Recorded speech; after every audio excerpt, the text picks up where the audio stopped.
And so we just do ask you all to mute your microphones, and then don't feel offended if we do mute you.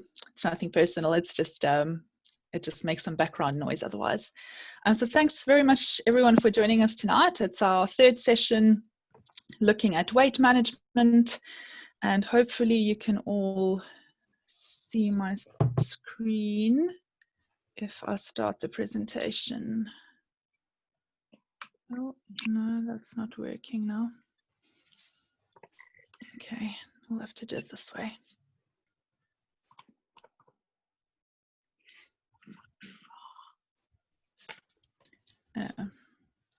Okay, I'm just going to quickly stop sharing because I'm not seeing my presentation on there.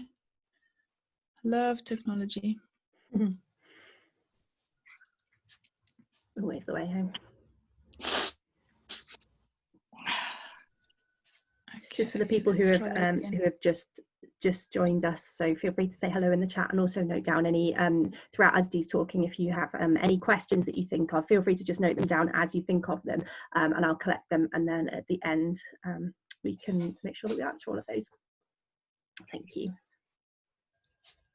Okie dokes. So thanks very much. So we're going to talk today about monitoring the weight and condition of your horse.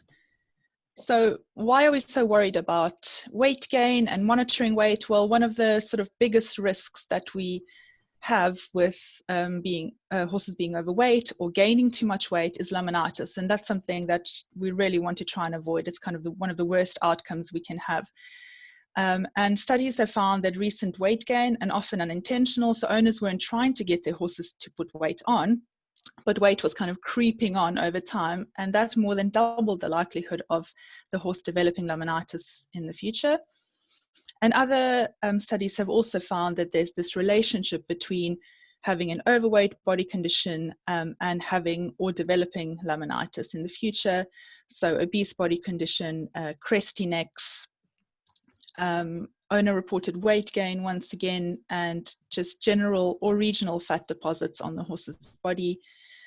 So whether it's generally the horse is overweight, or they have sort of certain specific areas like the neck crest, the rump behind the shoulder, where they sort of store their fat.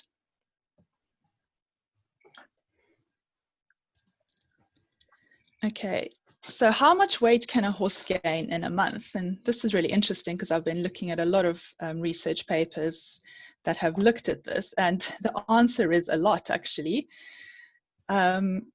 So it can be quite variable depending on breed and depending on the individual as well. There's a bit of variation between an individual horse, but on average, research has shown, and this study they did in a group of Welsh mountain pony mares who were not overweight at the beginning, and they basically gave them an ad-lib complete diet, so they could eat as much as they want of a complete diet. And in the summer, they found that these mares actually put on about 12% of their original body weight per month. So if we think about that in human terms, well, actually, let's go to the 15%. So actually, the weight gain was higher in the beginning of the study. So the first 9 weeks of the study, and they measured this over 12 weeks. In the first 9 weeks, the mares actually put on 15% of their body weight in that first 9 weeks. And that's about equivalent of about 40 kilograms for a 250 kilogram pony. So that's a massive amount in just a month.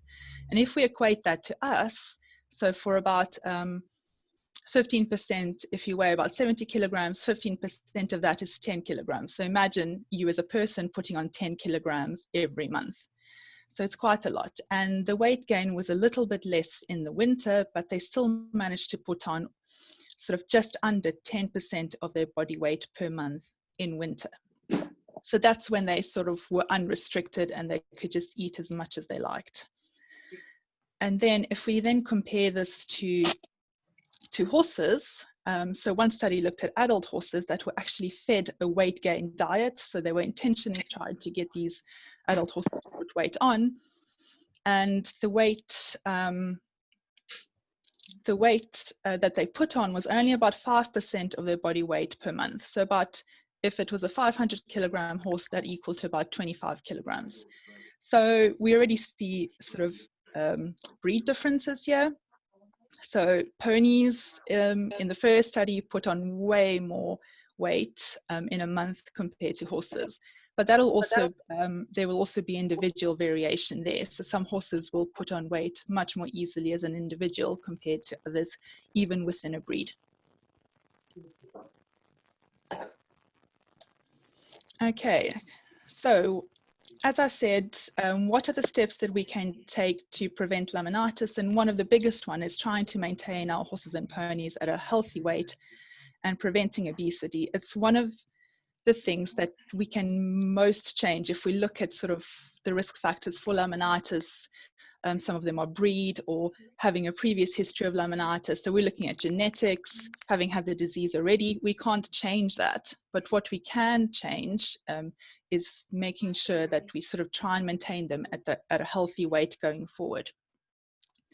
So how can we tackle obesity and unintentional weight gain? And this is kind of 3 points that we've already discussed. So firstly, acknowledging what a healthy weight is and promoting it. So helping everyone recognize when a horse is overweight. And that's what we did in our first session, looking at body condition scoring. Where is the fat? How much fat is a horse carrying? And that can help us recognize whether they're overweight across any breed or age of horse. The second session we looked at then, well, what can we do about it? Now that we know we have an overweight horse, what are some of the management strategies that we can use to help that horse lose weight? And looking at both trying to sort of mentally stimulate the horse, but also helping them physically by getting rid of that weight. And then finally, what we're going to look at today, we can't tell what's happening unless with their weight, unless we are regularly monitoring both their weight and their body condition, because that's going to help us recognize whether the weight is going up, whether it's staying the same, or whether it's going down. Okay, so starting off with body condition or fat scoring scales, I'm not going to talk too much about them because we covered a lot of this in our first session, but there are sort of two main scoring scales that are used. There's the Henniker 1 to 9 scale, and that's a little bit more detailed. So it looks for fat specifically in 6 parts of the body. There's also the Carroll and Huntington 0 to 5 point scale, which is a little bit quicker to do. And you can use either of these. I just think whichever one you choose, just make sure you use it consistently throughout. And the one that Tamsin and I use most often, or most of the time, is actually a modification of the 0-5 Carroll and Huntington scale. And I believe that this modification was proposed by Teresa Hollins. I could be wrong, Dr. Teresa Hollins. And she actually has a really good video. The link is there. It was done in conjunction with Red Wings on how to body condition or fat score your horse or pony. It's a really good video. I can't say enough. Watch it once, twice, 3 times, watch it alone, watch it with your horse. It's really good. And what this body condition scoring scale does is, instead of just giving 1 score for your whole horse, it actually breaks the horse up into 3.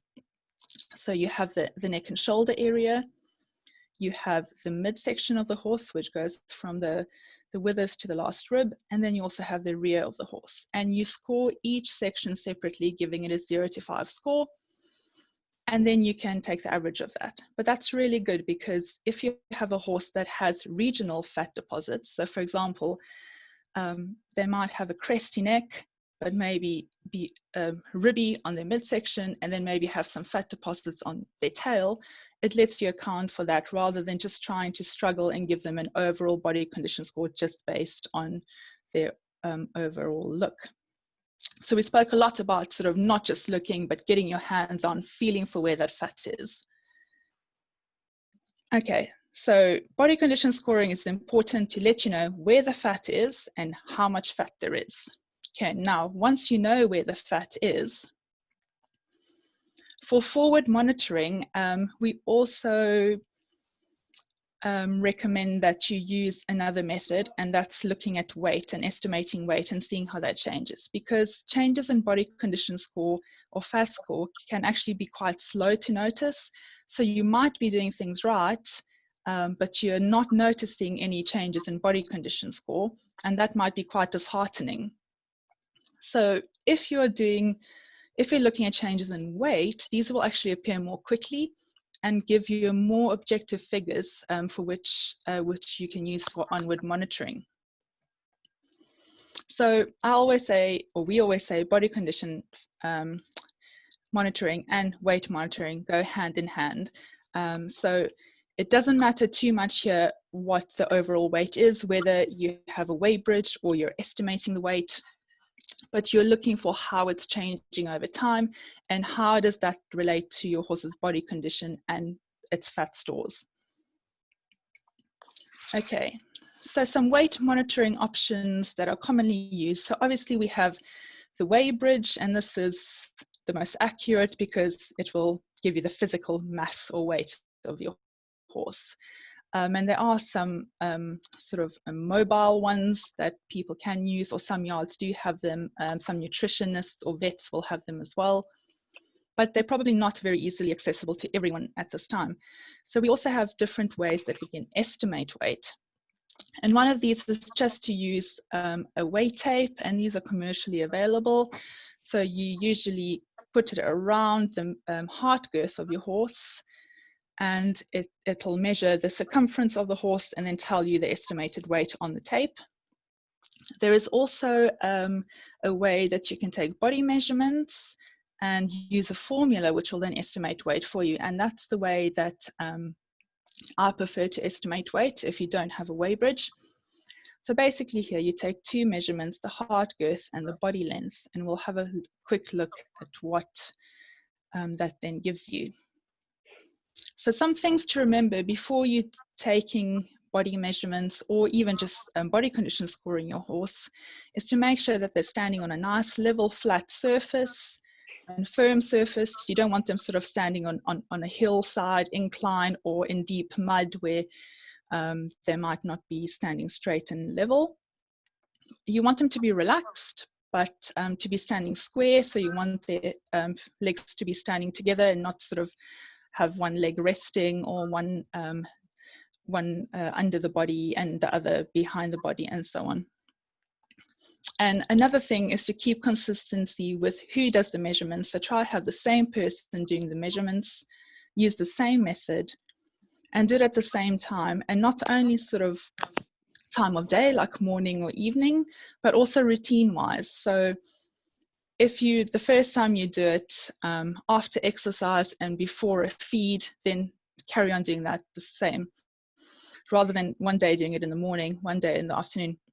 Because they've actually found that depending on when, even with weight, when you weigh your horse, I think they weighed the horses at 6 in the morning, and no, 6 in the evening and 8 a.m. in the morning. And just the differences between one horse was about 14 kilogram on average. So depending on kind of what time of day it is, how much grass they've had, how much gut fill they have, and sort of any gas that might be bubbling in there, how much water they've had, can actually affect even the weight on a weigh bridge. So just make sure you're very consistent with when you take these measurements. And also try to do it in the same place as well. And what you will need for these body measurements, you just need a normal tape measure, a soft tape measure, and I usually go for a 3 meter long one just to give you that extra bit of length, rather than, I think the standard ones are about 2 meters. So 3 meter soft tape measure. And we also have this booklet that is free to download, and it'll actually guide you step by step about how to take these measurements, but I'll just run through these quickly with you now. So for your body length measurement, what you're looking for is the point of shoulder. So if you remember from our body condition scoring video, if you did watch it in the first week, sort of you want to run your hand down the neck and you kind of, hopefully it'll hit the shoulder blade. Once you find the shoulder blade, you can then run your hand right down it, and then you should find the point of shoulder. So if we kind of explain it, it'll be the pointiest part of the shoulder blade. So that'll be your point of shoulder, and that's where your tape measure will start. And then you want to find the point of buttock.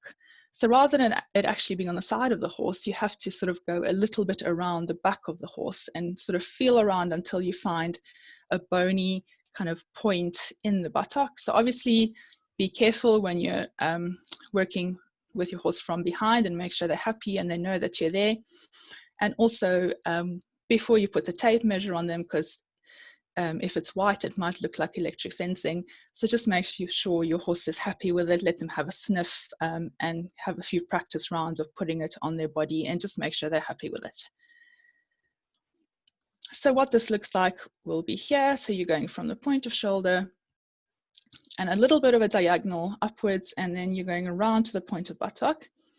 It's very helpful to have a helper who can hold the horse and also hold the tape measure here. But I do have a video where I show you how you can do it if you are on your own. So you use a little bit of very sticky tape to tape the tape measure at the point of shoulder, which will then let you take it around to the back. So you will record that measurement, and you can use either centimeters or inches. Whatever you do, just obviously keep consistent and do it in that way every time you take the measurements. Okay, so that's your body length measurement, and your heart girth measurement is the same as if you would be using a weight tape. So the lowest point of the withers, and then as snugly behind the elbow as you can. Make sure the tape isn't twisted, and it's the same on the other side of the horse as well, nice and snug behind the shoulder, and then take that measurement as well. Now for kilograms, this is a formula just in case you need to know it, but I'll show you. We have a tool that you can just input these measurements and it'll automatically calculate the weight for you.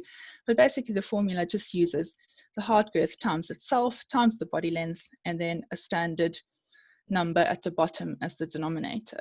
And the reason I like this method is that a number of different studies have shown that it is relatively accurate when compared to actual body weight.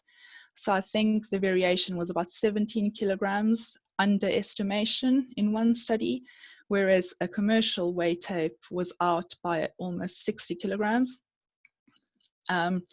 Obviously, it's not going to work for every horse.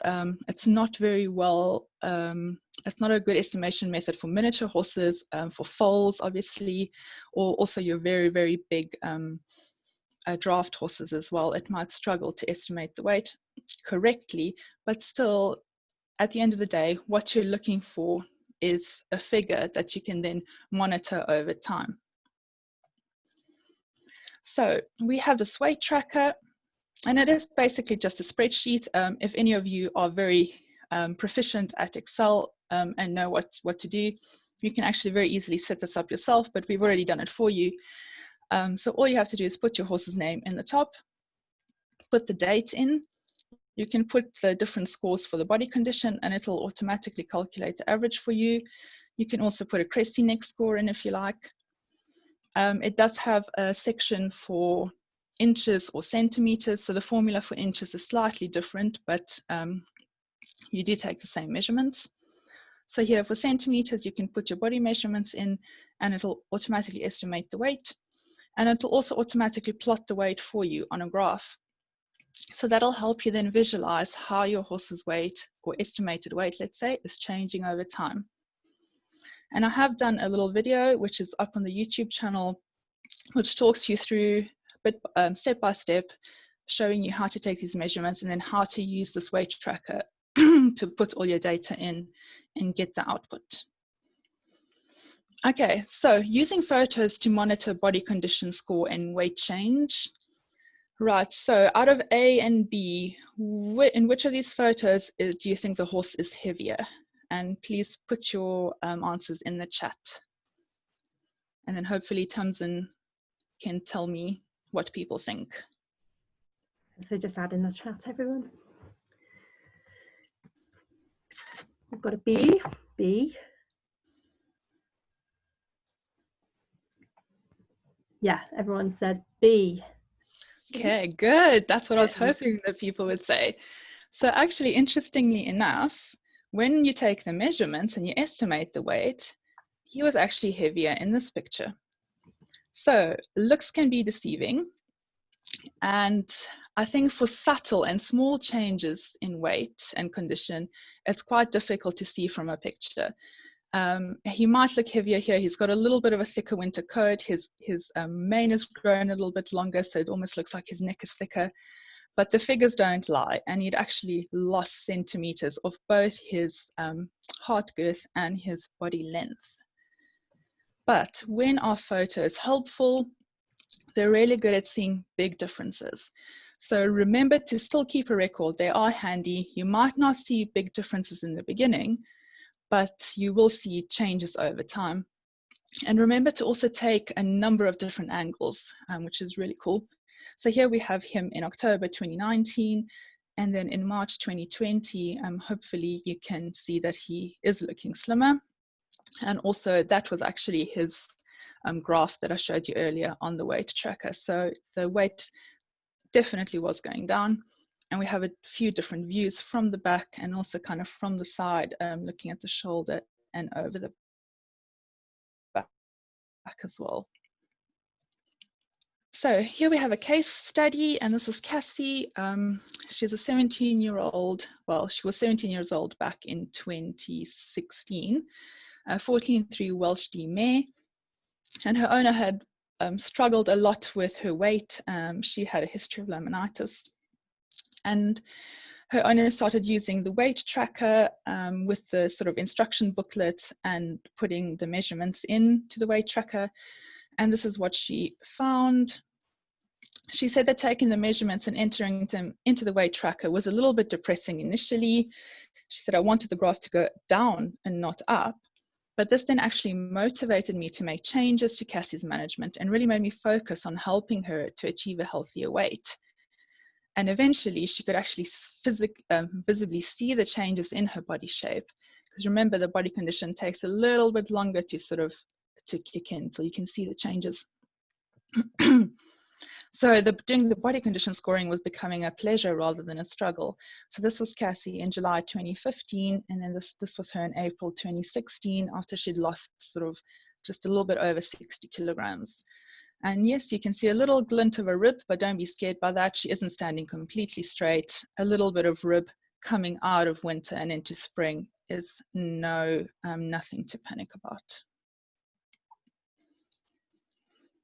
So as I mentioned, this was using the weight tracking guidance and the weight tracker, which is all available.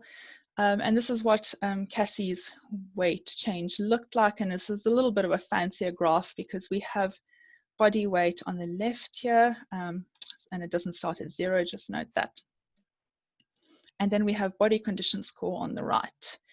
So the bars are body condition score and the line is body weight. So you can see both are going down really nicely.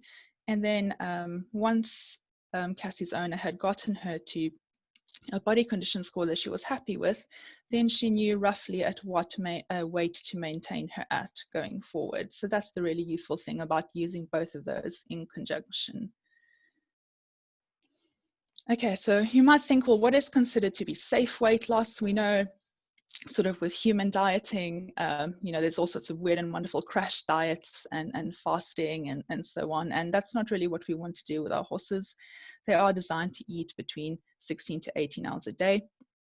So we definitely don't want to starve them, but we want to make sure, unless there is sort of any imminent clinical reason why they have to lose weight quicker, for example, if they have active laminitis and they are very overweight.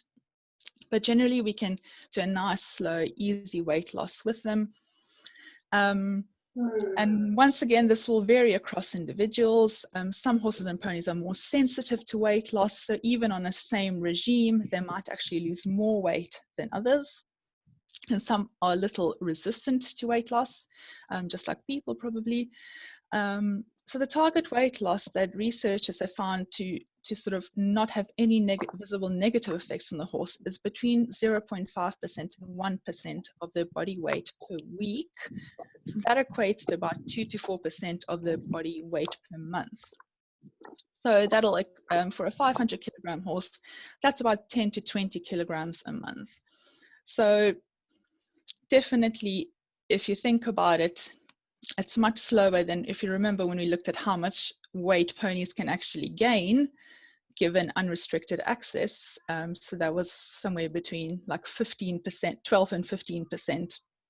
So it's much harder for overweight horses to lose weight than it is for normal condition horses to put on weight and keep putting weight on.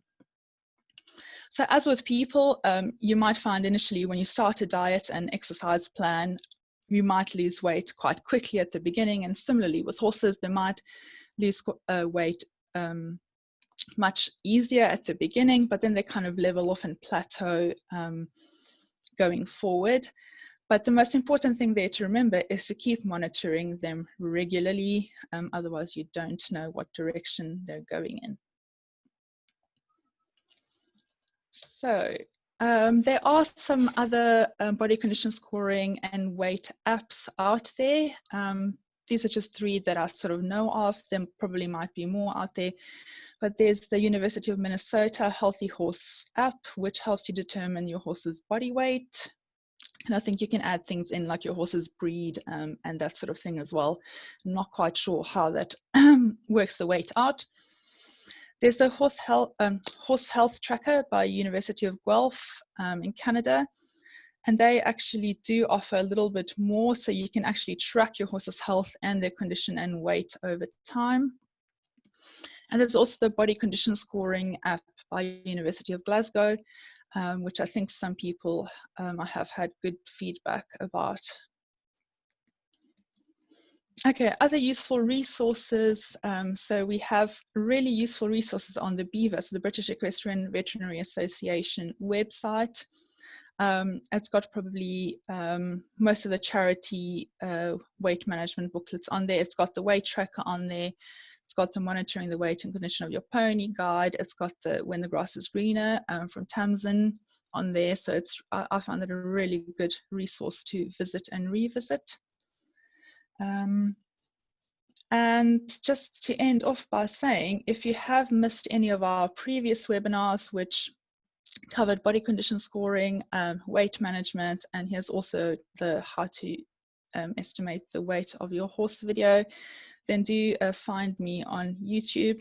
I've only got 14 subscribers, but you can see that some of the videos have been viewed quite a few times. So do go on there and make an evening of it and view them all together, and we'll also make the recording of this video available. So you can watch them all in sequence if you like. So that's all I have today for you guys. And now I guess we can go over to the Q&A and discussion.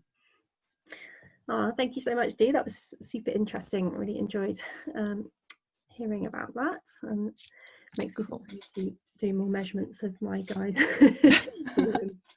I tend to just do the weigh take rather than the actual measurement, but that's interesting. It's so much more accurate. Oh, it'll be quite cool to see sort of the difference between the two. I'll do it. Yeah, I'll do it, and I'll let you know. I'll post it. Okay. So Dee and I are happy to take questions now. So feel free to post any questions, whether it's about monitoring or weight management more generally. I guess the first thing we could do is follow up on Sherry's earlier question. So Sherry had said, I'm so confused, short grass or longer grass, and in at night or out for a couple of hours. So maybe we could start with the short grass, long grass one. Dee, do you want to lead off with that? Yes, sure. So I think it all depends how much of it they're eating. I think that's the bottom line.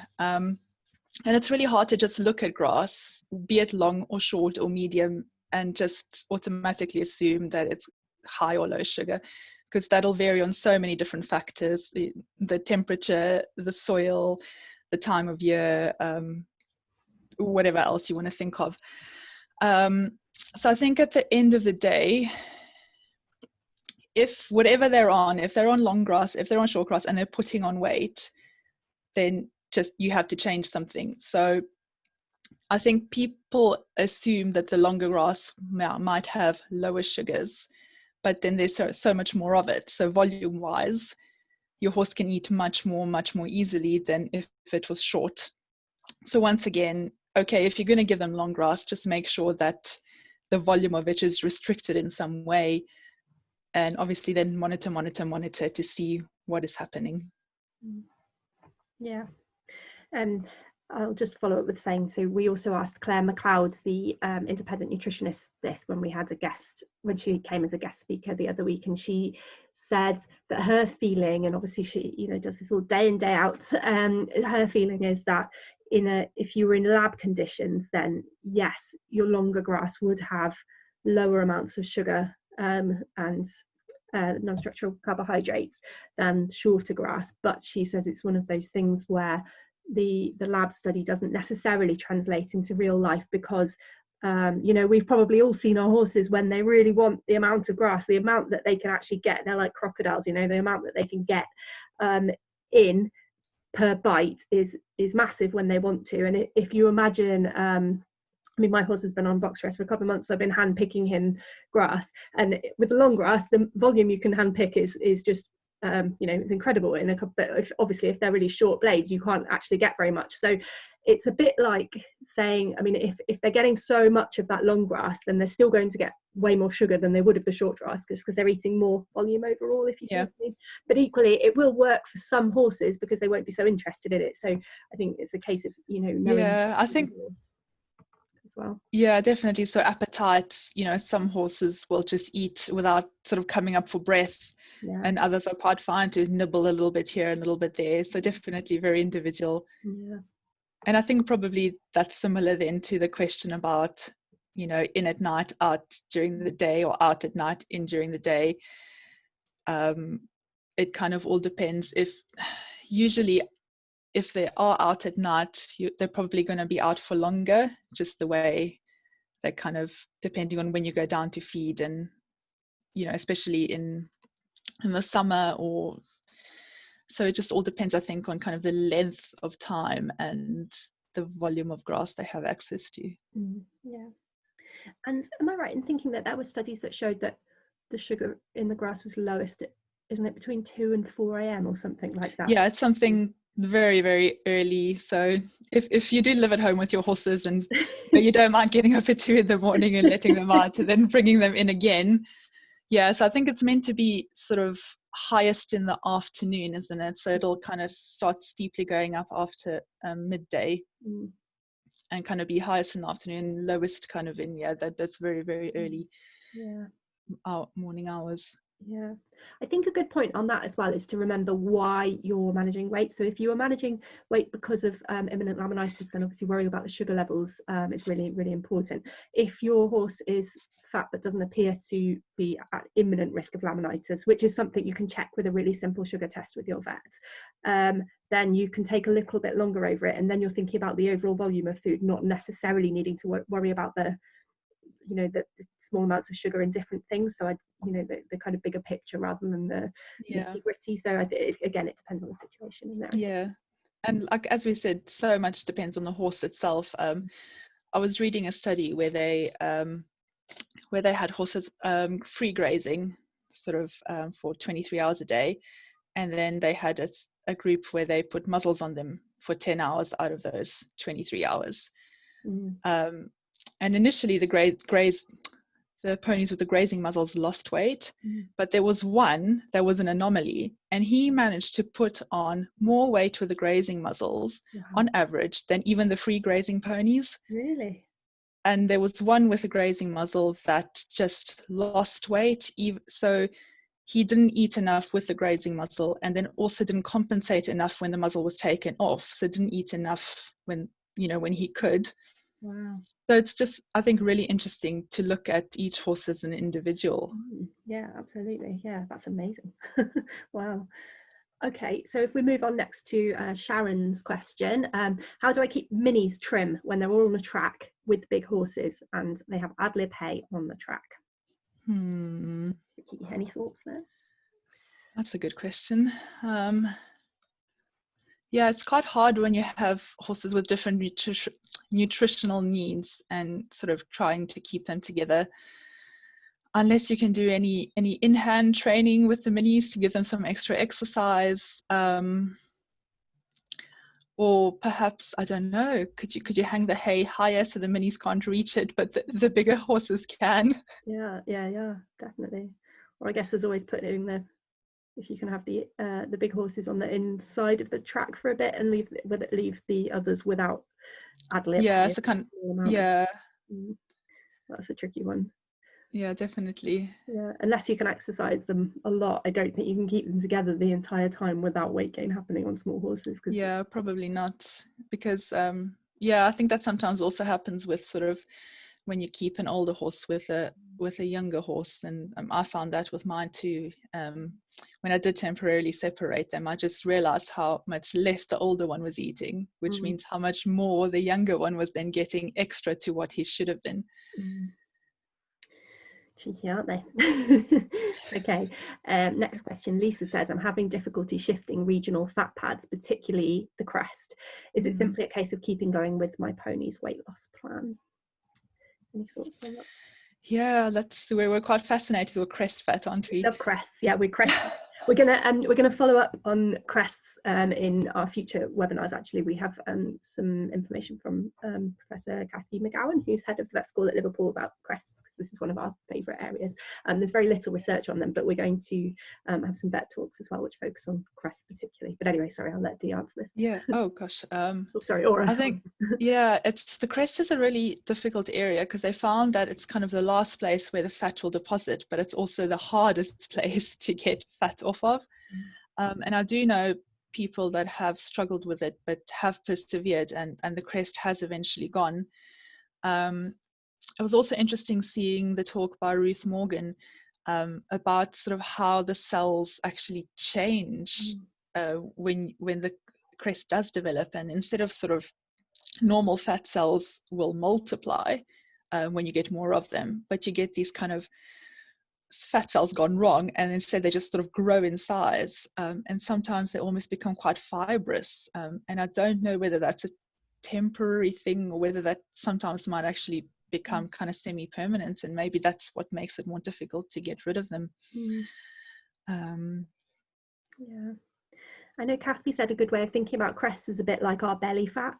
So it's the fat that's most likely to be metabolically active, which is why it tends to be so worrying when we see a crest developing or going hard. And that's the same as our belly fat. It's also the last to go. And there are studies that show that belly fat is, some people, all of the fat goes on their belly rather than being more equal or on the bum or whatever. We're all different, but it's the belly fat is most likely to be concerning, what's kind of metabolically active, worrying fat. So crests are a bit like that, but it definitely can be the case that there are horses that just don't seem to get rid of them unless you let their body condition go really low. So then it's a case of kind of, is it worth it? I guess if there are worrying regional fat pads, then it's definitely worth, if you haven't already chatted to a vet about potential EMS or PPID, and having tests for those, just because of course it's a clear symptom of that. And I do know, as you said, sort of also not only kind of the size of the crest, but checking it, its firmness, and sort of when they I don't know whether there is any kind of hardcore evidence of this, but a lot of owners sort of do report that when they start going hard, that's kind of the danger period, and then once they go soft again, that's kind of the less risky time. Yeah, definitely. Okay, next question from Audra is another one of our favourites. Soaking hay. I think you've recommended 6 to 12 hours of soaking as ideal, but for practical reasons, if you can only manage to soak hay for, say, an hour, is that likely to reduce the nutrients sufficiently to make it worth doing? Now, I think if you ask 5 researchers, you're going to get 5 answers. 5 different answers. And I've actually started kind of almost doing like a little literature review on all the published data that we have about hay soaking. And you get variable results from different studies using different types of hay in different countries. And some say that an hour. So I think there was a study done in the States where they looked at hay soaking for up to an hour, which kind of, I think, reduced sugars by about 30%. Other studies done in the UK have shown that even after kind of 12 hours of soaking, you might not always get that 30% reduction. So it's very, I think when we spoke to Claire about this as well, the nutritionist, she did say, well, why are you, the reason you're soaking hay, if you're trying to get your horse to lose weight and you're soaking for an hour and they're not losing weight, try soaking for longer. Does that actually get the weight to go then?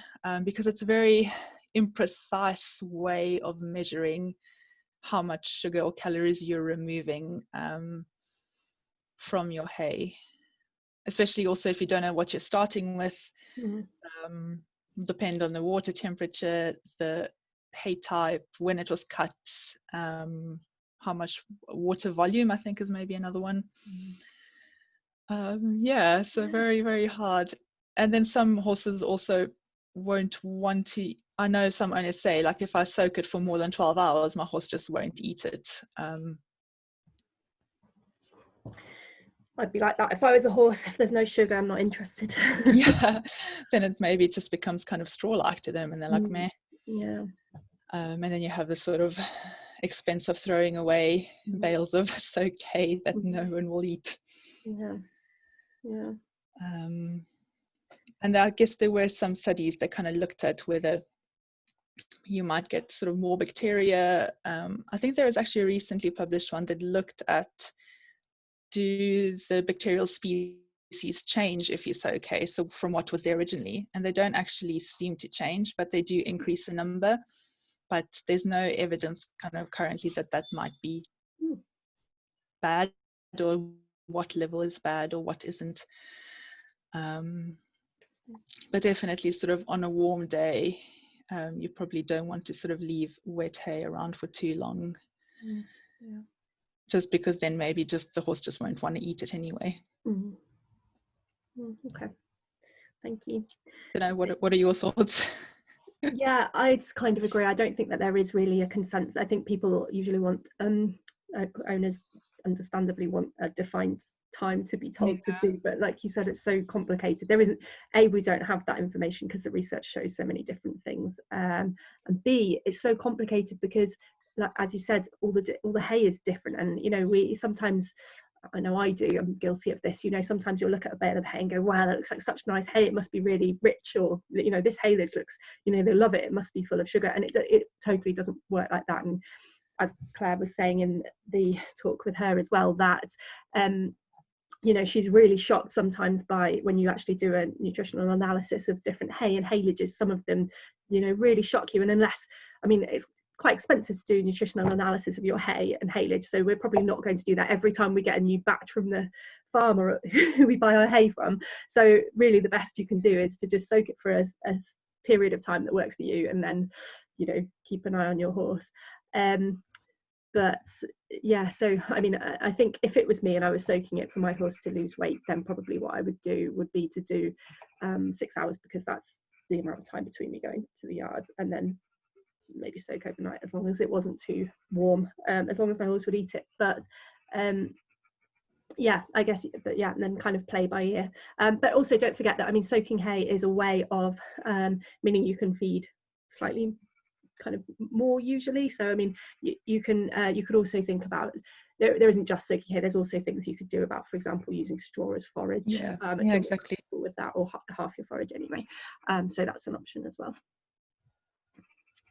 Yeah, I think straw has a bit of a bad rep, and sort of people think that, oh, if I feed my horse straw, they'll get impaction colic, and well, I think there's somebody said a link with gastric ulcers, and there was one study that did find a link, but that was when the horses were fed only straw, rather than a mix of hay and straw. And recently they've just done a study at Red Wings where they fed the horses a mixture of hay and straw over winter, and they did lose significantly more weight compared to horses that were just fed hay. And they didn't find any sort of adverse effects of, as long as the horse's teeth are okay to handle the straw. That should be a good option. While we're on soaking hay, Fiona has said that she was advised to soak for 1 hour to remove sugars, but that any more would reduce too many nutrients for it to be useful to feed. So do we have any thoughts on that? Yeah, well, I think that's why we always say, if you are going to soak hay, just make sure you do feed a nutritional balancer, just to make up for any losses through this hay soaking process. And also, I mean, our grass is probably, even if they are just on grass and not getting hay, or even a mixture of grass and hay, you know, there might be deficiencies. So it's always good just to back that up with a low calorie balancer. Yeah, I'd agree on that. Just because then they get their quality protein that they need as well. And writing, and they're not getting enough protein. So vitamins, minerals, and your proteins, and then we don't want any more sort of carbs and sugars and starches in the balances. Ooh, and fats, of course, because fat also increases calories, doesn't it? Yeah, definitely. Sorry, I've just noticed there's another hay soaking one, but I don't know the answer to this one at all. So dear. we'll make this the last hay soaking one before we, before our brains explode. But as Karen says, following from Audra's question, if I have to soak the hay for a shorter time, will multiple changes of water speed up the sugar loss? Oh, actually, yeah, okay. I guess I do have an idea. Well, potentially, because I don't know, if you think back to like high school science and the kind of the gradient of, if you do change water, which then doesn't have any sugar in it, you might leach more out quicker. And also, I think there's a theory, if you sort of increase the volume of water that you put your hay in, you might leach things out quicker rather than if you use like a very shallow bucket which just covers the hay.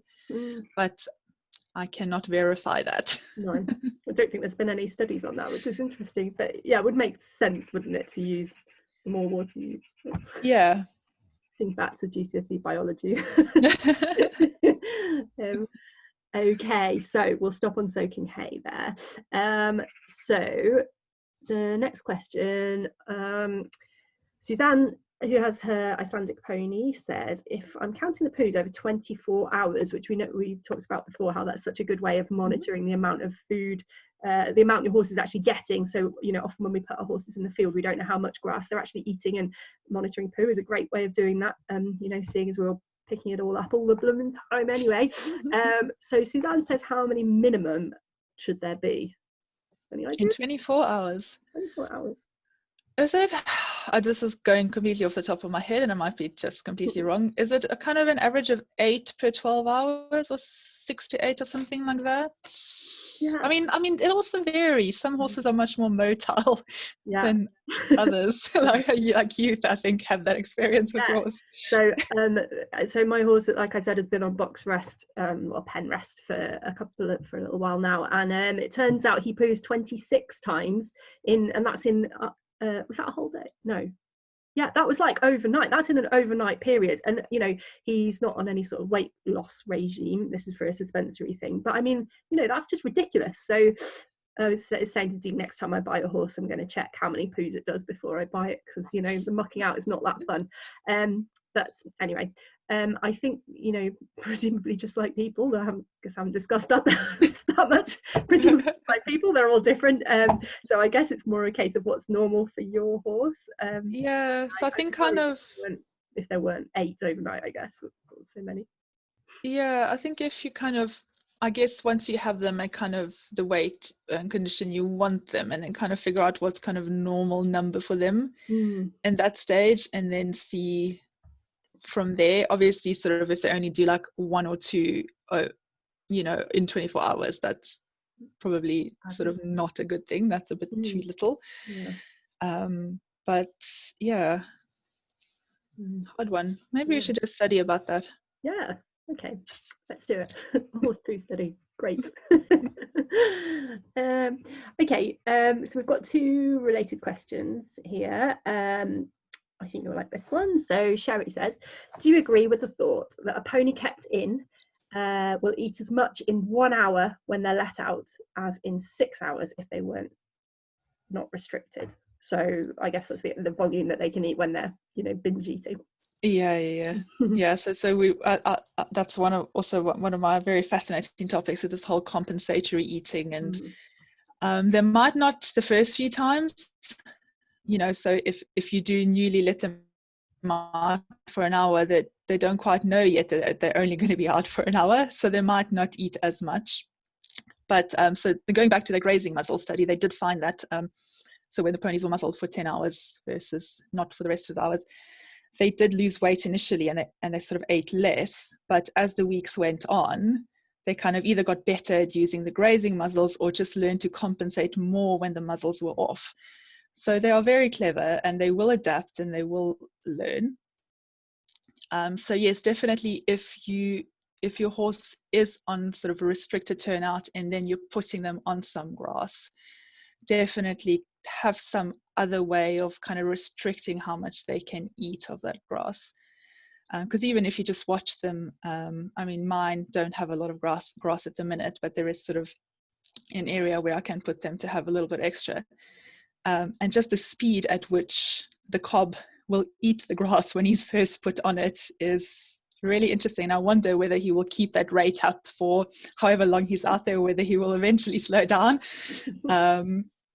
But yeah, definitely it's something to be aware of. Yeah, it's a good point. So then in a related question, Debbie is asking in relation to muzzles, when you remove a muzzle and find your pony is gorging, so is it better to keep them in extra time or still turn them out? So her pony gets rubbed, so she has to take it off. But she's kind of what are your thoughts? Yeah, well, I'd agree on the basis of that study that showed that those resourceful ponies would manage in 4 hours to eat an entire day's worth of food. And I know the feeling, to be fair. I've been trying the 8-16 diet, and definitely I just compensate and eat the rest of the time. So, you know, you can't blame them. You know, they're not choosing this diet. So it's very, yeah, so I would agree that it's best not to, if possible, when you take a muzzle off or let your pony out of the stable, it's best not to then let them on, you know, especially, you know, free choice, lots of grass, something really tasty for that reason. So if you have a muzzle, which is a really good way of managing their intake, then the ideal thing, especially if you were managing their weight quite strongly, for example, if you were worried about imminent laminitis risk, would be to, when you take the muzzle off, to have them in a dry lot area, or perhaps in a stable or in an arena with their friends, so they can have a good scratch with each other for a while or something, in an ideal world.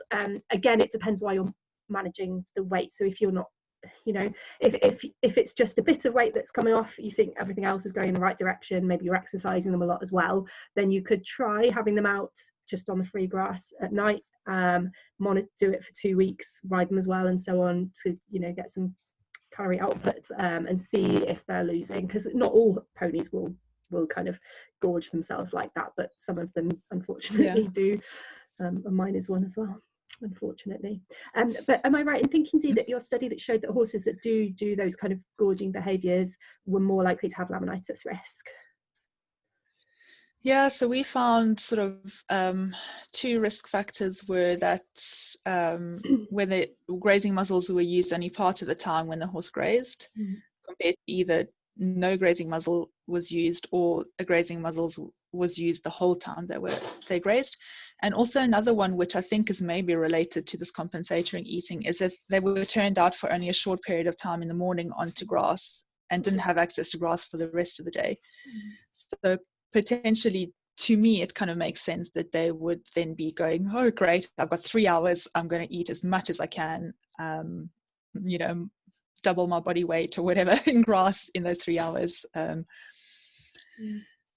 that could obviously then cause sort of problems with insulin regulation and weight gain and laminitis. Yeah, that's interesting. Sometimes you can't do right for doing wrong with horses, eh? Okay, so yeah, so it's a case of looking at the individual, I guess, and their behaviour, because some will really binge like that, others not. Yeah.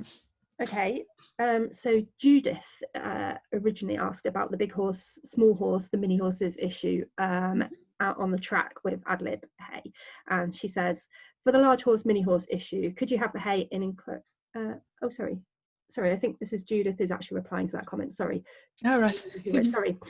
She says, could you have the hay in enclosed feeders or hay boxes that the minis can't reach? That's a good idea. I've seen some of those feeders that have like a like on a high up. But being minis, I'm sure that they would find a way to climb in. But maybe that can be enrichment for them that'll like entertain them for a while, and then you'll just find them in your hay feeder. Or with tiny holes at the bottom that could slow the minis down. Julia, I reckon you're onto something there, and there is definitely some marketing to be done. You could create a hay net with small holes on the bottom and larger holes up the top. Genius. I love it. Brilliant. Okay. Oh, sorry. Okay, now I'm back on it. It was Sharon who asked that question, and Sharon has now said, thank you for the ideas. Should she keep the minis off the grass altogether? Do you have any thoughts on that, Dee? I think weight-wise, that will be easier to then manage what they're eating, because when horses eat grass, it's very hard to tell how much they're eating and kind of to monitor how much they're eating. So from that perspective, it might be easier. Yeah, I don't know. Yeah, I'd agree. I mean, unless they've got really severe EMS, metabolic syndrome or whatever, then generally you don't need to keep horses off grass unless you are putting them on a restricted diet, like, when you need to be in control of everything they're eating, like, they've got laminitis at the moment or whatever. But it does make it a lot easier. So, it's so easy for them to put weight on that, it could help. But and just kind of if you do that, and then when you're reintroducing them back onto grass, obviously, just to do it slowly and a little bit at a time, because you might get that sort of compensatory gorging behavior, like someone that's been kept away from chocolates for a month and then allowed to have them again. Which leads on beautifully to another question from Karen. How would you go about reintroducing access to grass after a period without to reduce insulin levels in EMS? Yeah, good question. I don't think there's any kind of set strategy. We all say slowly, a little at a time. Probably is the safest to go, and then just keep monitoring them. So, give them a little bit of grass, see how they're doing, and then if all's going well, let them have a little bit more and so on. So it's very much just kind of a see how you go, and obviously making sure once again that they're not sort of putting weight on, even with that little bit of extra grass that they're getting. Yeah, I'd agree with that. And maybe just add that if you've got your vet coming out anyway, it's actually really easy to do the insulin sensitivity test and not very expensive. So you could think about monitoring as you go to see how it's going. So maybe try a month, like really slow introduction of grass. And if everything's looking fine, then retest the insulin sensitivity and see how that's going. You don't necessarily need to, but if you're, I guess it depends. I'm quite a paranoid owner, and if I had a horse that had previously had laminitis or was really sensitive, then I would probably like the peace of mind of knowing, having a number that I could go with that tells me how risky things are for my horse at the moment. So I'd probably be quite tempted to do that, but obviously depends on funding and if you've got the vet coming out anyway, and that kind of thing. So yeah, but I would agree, probably slow. And also there's things you can do, like some people, again, depends on the horse, but maybe feeding your horse something low calorie before it goes in the field, so that that's a good idea. And that's probably what we would sort of recommend as well, if you are going to be letting your horse out onto grass for only a few hours of time, maybe just give them something first to nibble on, so they don't kind of go out there hungry. First thing in the morning, they might have sort of finished all the hay that they had wherever they were a couple of hours ago, and now they're rearing to go, and then they go into the grass. And so that might be a good idea to give them something a little bit, just to take that edge off first, and then onto the grass. Brilliant. Okay, I think we've got 2 more questions. So Pauline says, what balancer do you suggest to give alongside soaked hay? Oh gosh, I probably not any one. I mean, I myself am going through testing, trying to find which ones I get on best. So probably speak to, I guess if you want to really get to sort of an objective answer, then it might be worth paying for the services of an independent nutritionist, so someone like Claire McLeod. who will be kind of able to look at your situation and your horse and kind of give you a couple of good options for your specific situation without kind of being tied to any one particular brand. Of course, there are also sort of nutritionists at feed companies, but just remember that then they will be recommending feeds from their feed company only, rather than kind of looking at a whole spectrum of different balances. But there are definitely some, I can't remember off the top of my head, I guess like Spillers. I think most of the companies, top spec, do kind of low calorie balances that sort of should have all the minerals, vitamins, amino acids in them, but without the extra calories. And I think we spoke about this maybe last week, did we maybe? So because today's balances are so kind of concentrated in their nutrients, you're only feeding a very small amount of them. So technically, I mean, while it is a good idea to go for the low calorie brands, technically you're feeding such a small amount of it, it shouldn't really in the long run affect your horse's weight drastically. Balances are not designed, to add weight and condition. But yeah, always on the safe side, go for something low calorie as well. Yeah, okay. Yeah, I'd agree with that. I think it's hard for us to recommend any specific ones.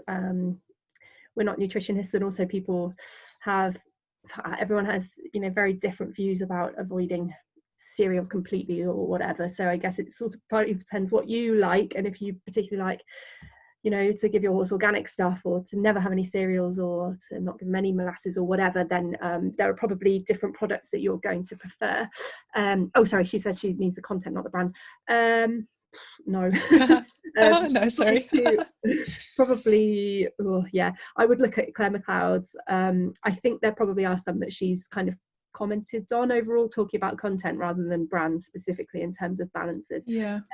Personally, I feel like if there's not a specific nutritional issue, then I wouldn't, and you're just basically making sure that you're giving your horse enough protein and minerals, then I wouldn't be worried about going to any of the major brands.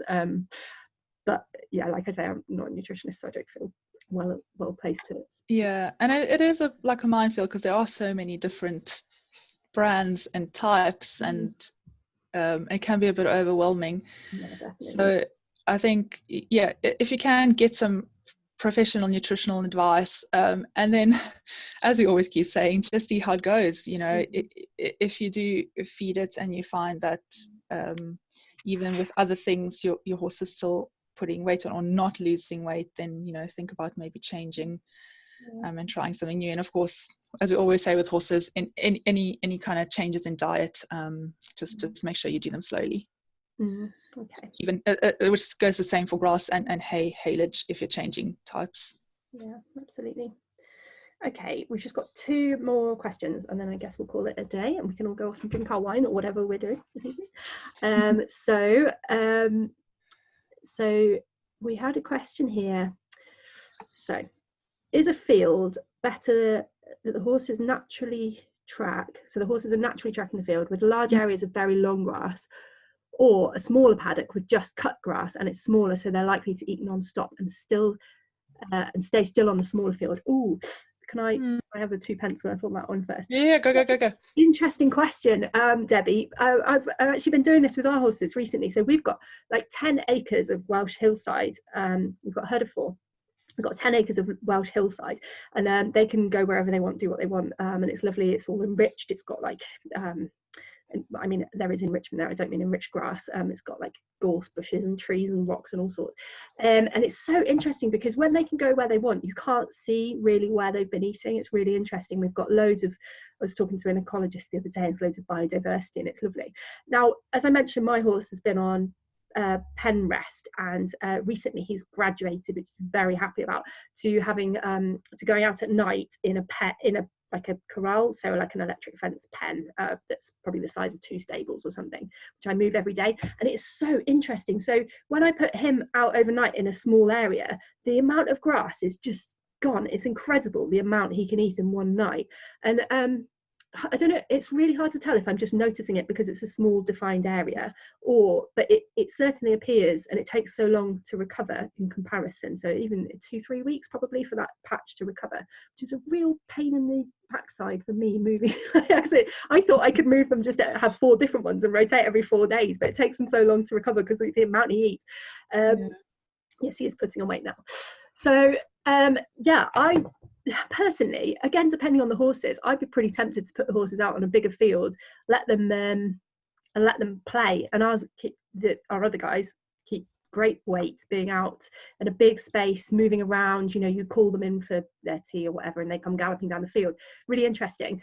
And in comparison to that small space where they don't have anything, you know, when I put him in this paddock at night, he doesn't have anything to do but eat, really. He has to because of the suspensory injury. But yeah, it's so interesting. So personally, but again, it's going to depend on the horse, because some of them will stand there and eat. Personally, I'd be tempted by the bigger field, but yeah, you just have to play it by ear. Do you have any thoughts on that? Yeah, it's a really hard one. I mean, I think some horses will do really well in a big field, and obviously, as you say, they've got the space, they've got sort of the company, they can run around and do different things. It might not suit every horse, and also I guess it'll depend on the amount of exercise they're doing. So I think most of your herd does endurance, don't they? Yeah. So they have a bit of exercise. So it's a little bit kind of a balance. If you maybe have a companion pony, then maybe letting them run around on 10 acres you're right, might not work, but it's so hard. And once again, we go back to the you know, kind of the individual case and monitoring what you do. And it is hard because, especially with kind of when you're restricting and you do find that, you know, they'll just ravish that bit of grass that you give them, and then as you say, that'll take ages to recover. But I think also maybe a lot of us don't, well, I don't know how many people have, what areas, maybe just put in the chat sort of how much area of grass do you have access to, because maybe space is another issue and we don't always have enough space to be able to do that. Yeah, that's very true. And actually, sort of on this similar topic, Sherry has put that she's wondering about not poo picking an area because that will lessen the amount of grass they want to eat, rather than fencing off a small area but would keep them moving. And that's a really interesting idea. Ours have kind of naturally got a toilet area, even though we poo pick it. And yeah, again, I mean, some of them won't care, sadly. Yeah, and that's a really interesting idea. So we have 3 acres. So yeah, we have one person saying 3 acres. Yeah, for example, I have at the minute, I have 2 horses on less than an acre, so that's really not ideal. And you probably wouldn't call it grazing; you'd call it turnout. So I guess it all depends on, you know, how much space you have, and I suppose if you have enough space, it is something you could trial and see how it goes. Yeah. And I also wonder about that kind of rebound effect of if you do have a horse that's been, you know, so carefully restricted for a long time, and then just maybe slowly introducing them onto kind of more grass. But yeah, you're right on that. It certainly wouldn't work to put any horse out. I know there's one owner here who has an Icelandic, and not to stereotype on breeds at all, but my experience of fjord ponies is that they, or what I call like the really, really hardcore natives, like these Haflinger as well, is that you know, I mean, they're so close to, they could literally, well, and our British native ponies as well, you know, you literally could stick them on a moor and they'd survive. That's how resourceful they are. You could do that tomorrow and most of them would be absolutely fine, no problems asked. So, you know, those sorts of ponies definitely just, if they've been restricted, especially, they seem to really kind of, you know, that's really hold that. And then if you put them out on grass, then they don't seem to necessarily have that stopping mechanism. Whereas the ones I was talking about, to be fair, are Arabs, who are very like, oh my God, let's canter, it's fun. So it's a bit, it is a bit different. So yeah, don't take that advice if you think your horse is going to gorge itself. Bad advice. Okay. We'll just do one more question. Thank you to everyone. We have a lot of sort of 3-4 acre-ish.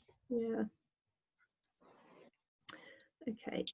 So we just have one more question a bit higher up about An opinion on soaking haylage for a laminitic pony. Now, do you have thoughts on soaking haylage? I think a lot of people sort of would advise against it because haylage is already fermented, so it's already sort of a bit higher in certain kinds of bacteria, and it's already quite damp, so you might find that it goes off much quicker, and then you know, the horses might not eat it. It will depend on how wet the haylage is to begin with, I think. Yeah. I don't know what your thoughts on that are. I mean, it's not something we hear often people do. No. I've been told, I'm pretty sure it was by Kathy McGowan, who's the head of the vet school at Liverpool, that you should never soak haylage, but I can't remember the specific reason for that. So I'm not sure. I think it might be to do with, like you said, about the fermentation and the bacteria and so on, but I can't think of any research about it off the top of my head. So I feel like I'm passing on hearsay because I don't have any specific concrete facts there. It's not something I would choose to do without looking into it more, having heard that there are issues with it, if you see what I mean, but I don't, actually it's probably something, maybe we could check in on that, Dee, and let's do that. Post with things like this. We're happy to, you know, check in where we can with people we know and then post back. So issues. And I think equally when we did the session with Alex Thiemann from the Donkey Sanctuary, and she mentioned sort of about soaking straw, and she doesn't tend to do it because it can actually make straw more palatable, so they'll sort of eat it quicker, and then it could lead to impaction potentially. So if straw, just for dust purposes, obviously, because we're not really trying to leach sugars from straw, you can dampen straw, but sort of avoid soaking it. Yeah, okay. Brilliant, thank you. Okay, so maybe we'll end there. There are quite a few comments about different balances and ideas for balances and things. So, you know, if you're interested in that, feel free to have a look at what people have said there. And also, you know, feel free to carry on the discussion on the Facebook page. Maybe we could just finish with, I appreciate Sherry's comment here. Sherry says, I love how you're both making it clear that we can't be dogmatic. All we can do is experiment and monitor our own pony. That gives me more confidence that all I can do is keep trying, which I totally agree with, Sherry. I don't think, it's such a shame because I think people often want like a one size fits all answer, and unfortunately fortunately and unfortunately, you know, every pony's different, every owner's different, every yard's different, every hay bale's different. So you know, for a case of what definitely. So kind of like we have the overarching goal of, you know, let's try and maintain the healthy weight, but how we get there can be so different because there's all these different things we can use and different strategies, and what works for one person and one pony might not work for another. So it is definitely, I think, sometimes a little bit of a trial and error to reaching that point, but yeah, we should definitely all keep trying. Yeah, brilliant. Well, thank you everybody, and thank you for all the lovely comments that are coming through now. So we are hoping to do more of these. We're going to have a week or two off because we've got a few things on, but then we're hoping to come back with some exciting ones. So we are going to have one that's a bit more vetty, that's about what happens, so what's the difference between fat, equine metabolic syndrome, PPID, and laminitis, and what's the link between those, for example. What actually happens between a horse getting fat and then laminitis, so what's the process there. We've got an interview with Kathy McGowan, who I mentioned, and we'll also be having some vets, and we're really open to ideas that you have. So for example, we have in the wings a farrier who would be happy to talk about what happens in the hooves, if that's what you're interested in, a physio who would be interested in talking to you. So we're keen to hear from you guys about what you like. So feel free to either message us on the Care Facebook page. So Sherry says, how will we know when you're doing the next one? If you just like the Care Facebook page, we'll make sure it's all so we'll create an online event on the page, and then we'll post all the information there. So if you just sort of follow it, you should be able to see the updates. Brilliant. And also do send us updates of your horses and what you've changed and what you've done as well. We love hearing that sort of thing and chatting to you guys. So hope it's been helpful. And thank you all for your time. Okay. Yeah, thank you very much, guys. Thanks everyone. Have a nice evening. Bye. Bye. Bye.